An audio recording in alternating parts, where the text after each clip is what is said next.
मेरी विधवा चाची और मैं। नमस्कार दोस्तों, यह कहानी मेरी विधवा चाची की है। हम एक शहर में रहते हैं। बहुत समय पहले की ही मेरे 3 चाचा और मेरे पापा, तीनों 4 भाई थे। मेरे पापा सबसे बड़े भाई थे और बाकी 3 छोटे थे जो मेरे चाचा लगते थे। तो मेरे 2 चाचा तो बाहर जॉब करते हैं और एक चाचा घर पर ही रहते हैं और ट्यूशन पढ़ाते हैं बच्चों को। कुछ साल पहले की बात है। एक कार एक्सीडेंट में मेरे एक चाचा की डेथ हो गई। उनकी शादी हो चुकी है, उनकी बीवी और एक बेटी भी है। उनकी बेटी 1 साल की है लगभग। उन्हें 7 महीने ही हुए हैं। इस कहानी में आगे आपको बहुत कुछ सुनने को मिलेगा, तो कहानी के अंत तक बने रहें। दोस्तों, मेरा नाम ईशान है। मैं 12वीं पढ़ता हूँ। मेरी उम्र 21 साल है। मैं भी अपने चाचा से ट्यूशन पढ़ता हूँ। हमारा घर और चाचा का घर थोड़ी दूरी पर है, अलग अलग है। और हमारी दादी भी है। तो हमारी चाची जो है, उनकी बेटी बहुत छोटी है, अभी दूध ही पीती है। एक दिन की बात है, चाची अपने कमरे में थी और हमारे चाचा चाची को छुप छुप कर देख रहे थे। जब चाची बच्चे को दूध पिला रही थी तो चाचा की नीयत चाची पर डोल रही थी और गंदी नजर से चाचा चाची को देखने लगे। जो हमारे चाचा थे, जिनकी डेथ हो गई थी, उनके गुजरने के बाद चाची बहुत अकेली हो गई थी और बहुत परेशान थी, क्योंकि दादी उन्हें ताने मारती, बहुत ज्यादा उल्टा सीधा बोलती। परेशान कर रखा था चाची को दादी ने। चाचा की यह हरकत देख चाची बहुत ही ज्यादा परेशान होने लगी। एक दिन चाची अपने कमरे में लेटी हुई थी और सो रही थी।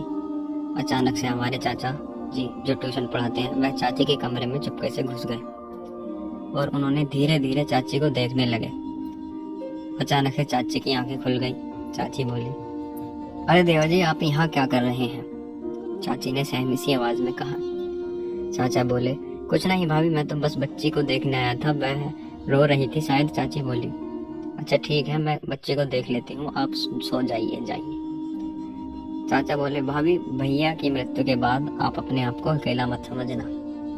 चाची बोली, जी देवर जी। चाचा बोले, अभी मैं जिंदा हूँ, आपको किसी भी चीज की जरूरत हो या कोई भी आवश्यकता हो तो आप मुझे बुला सकती हैं। चाची ने कहा, ठीक है। उस दिन तो चाचा बाहर निकल कर चले गए। फिर मैं सुबह घर पहुंचा चाचा के पास ट्यूशन के लिए। मैं ट्यूशन पढ़ रहा था, चाचा मुझे ट्यूशन पढ़ा रहे थे। अचानक से चाची आती है पानी लेकर और चाचा को देने लगती है। तो चाचा पानी लेने के बहाने चाची का हाथ पकड़ते हैं। तो यह सब होता देख मैं भी देख रहा था। उस दिन तो मैंने कुछ नहीं कहा और जैसे तैसे चाची अपना हाथ छुड़ाकर चली गई और मैं भी ट्यूशन से आ गया। अगले दिन चाचा फिर से चाची के कमरे में घुस गए। रात को दादी सो गई थी तो चाचा चाची को देखकर निहारने लगे। चाची जगी हुई थी तो चाची बोली, देवर जी, क्या हुआ? इतनी रात में कैसे आए आप? चाचा बोले, आपके लिए आया हूँ भाभी। चाची बोली, क्या मतलब है आपका? चाचा बोले, देखो भाभी, ज्यादा बनो मत, मुझे भी पता है आप जवान हो, ज्यादा उम्र नहीं है आपकी, तो आपको भी एक मर्द की जरूरत है और वह जरूरत मैं आपकी पूरी कर सकता हूँ। चाची बोली, क्या बदतमीजी है, आप जाइए कमरे से बाहर, वरना मैं चिल्लाऊंगी, माँ जी को बुला लूंगी। बस चाचा तो उस दिन जबरदस्ती करने लग गए। चाची को जबरदस्ती हाथ पकड़ लिया और बेड पर गिरा दिया। तभी शोर शराबे से दादी आ गई। एकदम चाचा उठ गए और चाची रोने लगी। चाचा बोले, अरे माँ, देखो भाभी मेरे साथ जबरदस्ती कर रही है, मेरे मना करने पर भी वह मुझे जबरदस्ती कर रहे हैं। लेकिन चाची मना कर रहे थे कि यह सब झूठ बोल रहे हैं, उल्टा यही मेरे साथ कर रहे हैं। दादी ने जोर से बोला, तू चुप हो जा। तो चाची डर कर एकदम से चुप हो गई और दादी उल्टा चाची को ही बुरा भला बोलने लगी, ताने मारने लगी, डायन तू छिनाल है। और दादी ने कहा कि अब से तू इस कमरे से बाहर नहीं निकलेगी और तुझे खाना भी नहीं मिलेगा। और दादी ने बाहर से ताला लगा दिया और चली गई। बेचारी चाची रोती रह गई। अगले दिन सुबह जब मैं ट्यूशन पढ़ने गया तो मैं ट्यूशन पढ़ रहा था और चाची की बेटी के रोने की आवाज मुझे आ रही थी। मैंने दादी से कहा, दादी, चाची नहीं दिखाई दे रही है और यह बच्ची क्यों रो रही है? इतने में दादी बोली, तू चुप, पढ़ाई कर। फिर दादी कुछ काम से इधर उधर चली गई तो मैंने देखने का लगा। मैंने देखा ताला लगा हुआ है चाची के कमरे का। तो मैंने खिड़की से देखा बच्ची रो रही थी और चाची उसे चुप करा रही थी। मैंने चुपके से पूछा कि क्या हुआ, कमरे में बंद क्यों हैं आप चाची? चाची बोली, क्या बताऊं ईशान, तेरे चाचा की मौत के बाद मैं तो एक कठपुतली की तरह हो गई हूँ। मैंने कहा, चाची मैं सब जानता हूँ, चाचा की आप पर गंदी नजर है और दादी भी आपको परेशान करती रहती है। फिर मैंने कहा, चाची आप यहाँ से कहीं चली क्यों नहीं जाती हो? चाची ने कहा, अब कहाँ जाऊँ ईशान, इस घर के अलावा मेरा कोई और घर नहीं है। मेरे खुद के घर वाले मायके वालों ने भी कह दिया कि अब तुझे वहीं रहना है पूरी जिंदगी। तो मैं कहाँ जाऊँ, क्या करूँ? मेरे पास तो बस यही दर्द भरी जिंदगी रह गई है। मैंने कहा, नहीं चाची ऐसा नहीं होगा, मैं कुछ ना कुछ करूँगा आपके लिए। चाची ने मुस्कुराते हुए खिड़की से मेरे सर में हाथ घुमा दिया। फिर मैं वहाँ से आ गया।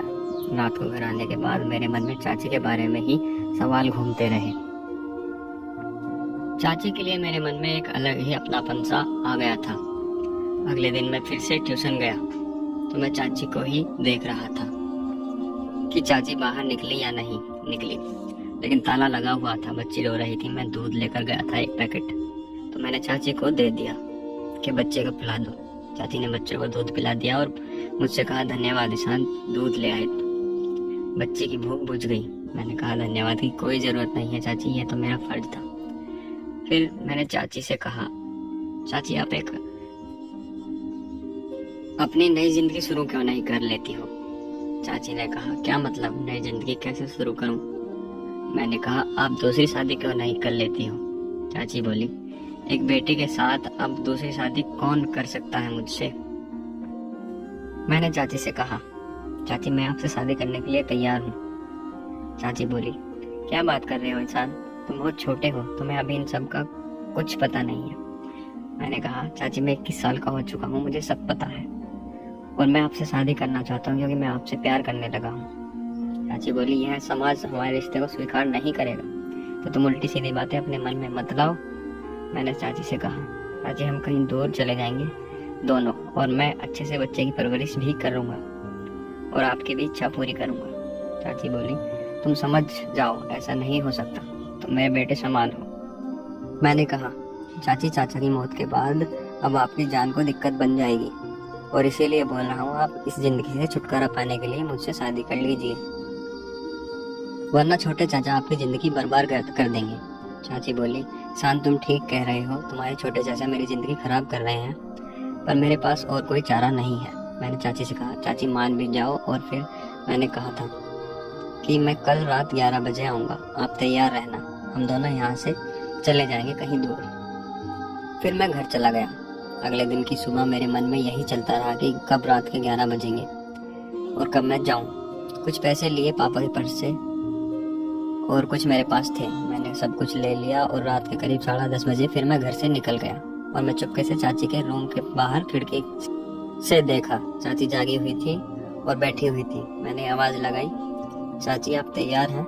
चाची ने पहले से ही 2 बैग पैक करके रखे थे छोटे छोटे। चाची बोली, अब यहाँ से कैसे निकलेंगे? मैंने चाची के दोनों बैग खिड़की से निकाल लिए और पीछे का दरवाजा खोल दिया बाहर से, और फिर चाची बच्ची को लेकर बाहर आ गई और हम दोनों जंगल की ओर भागने लगे। काफी दूर आने के बाद हम थोड़ा बैठ गए। मैंने चाची से कहा, चाची आप घबराइए मत, सब कुछ ठीक हो जाएगा, हम दोनों नए नए तरीके से अपनी जिंदगी शुरू करेंगे। कुछ दूर जाने के बाद चाची के सर पर एकदम पीछे से किसी ने वार किया और चाची एकदम से नीचे गिर गई और बहुत ज्यादा खून बहने लगा। मैंने पीछे मुड़कर देखा तो मेरे ट्यूशन वाले चाचा खड़े थे। मैं जैसे ही चाचा को पकड़ने लगा तो चाचा ने मेरे सर पर भी वार किया और मैं भी वहीं गिर गया। तो दोस्तों, ईशान और उसकी चाची की दोनों की मौके पर ही मौत हो जाती है। अगले दिन पुलिस तहकीकात के लिए आती है। छानबीन के बाद ईशान और उसकी चाची की बॉडी को पोस्टमार्टम के लिए भेज दिया जाता है और उसका ट्यूशन वाला चाचा भी पकड़ा जाता है और उसे उम्र कैद की सजा हो जाती है। तो दोस्तों, यह कहानी आपको कैसी लगी कमेंट में जरूर बताएं और अगर आप हमारे चैनल पर नए हैं तो चैनल को सब्सक्राइब करें, बेल नोटिफिकेशन को प्रेस करें ताकि आपसे कोई भी कहानी, कोई भी वीडियो मिस ना हो। तो मिलते हैं किसी और वीडियो, किसी और कहानी के साथ। तब तक के लिए नमस्कार।